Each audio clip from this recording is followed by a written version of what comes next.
હોય છે ને એક બહુ અંડરલાઈન થોડું રહે છે બધું, હમ પણ એક વસ્તુ તમને કહી દઉં કે સોશિયલ મીડિયા જ્યારથી આવ્યું છે અને ટીવી મીડિયાનું જ્યારથી રીલ્સ છે, એ જૂની રીલ્સ છે ને એ તમને હંમેશા તમારો ભૂતકાળ યાદ કરાવે છે, અને ઇતિહાસ છે ને કોઈ દિવસ ભૂસી નથી શકાતો. હમ એટલે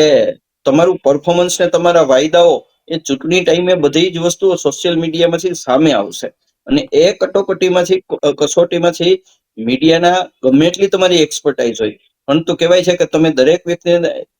અમુક સમય સુધી મૂર્ખ બનાવી શકો, પરંતુ કાયમી મૂર્ખ ન બનાવી શકો. તો હવે હમ મતદારોને તમારે રીઝવવાના છે, જીતવાના છે, અને ક્યાંય એમને ઘાવ લાગ્યો છે, દાખલા તરીકે આટલા પુલ તૂટવાની ઘટનાઓ થઈ છે, આટલી ટીઆરપી કાંડ અને બીજી આવી પુલ, મોરબીના પુલ દુર્ઘટનાઓ થઈ છે, બીજા બ્રિજ તૂટી ગયા છે, ચોમાસામાં રસ્તાઓ તૂટવા એ સામાન્ય થઈ ગયું છે, રાજકોટ અમદાવાદ હાઈવે, બીજા ઘણા હાઈવે પૂરા થઈ ગયા હોય, જે ખાસ કરીને આણંદ વડોદરા વાળો હાઈવે છે સાણંદ ચોકડીથી, એ પૂરો થઈ ગયો હોય, તો એ બધું થતું હોય ને સૌરાષ્ટ્રને ક્યાંક ને ક્યાંક વસ્તુઓ અન્યાય થતો હોય કે ગુજરાતમાં બીજી જગ્યાએ અન્યાય થતો હોય, તો એ ચૂંટણી સમયે તમારી સામે આવશે.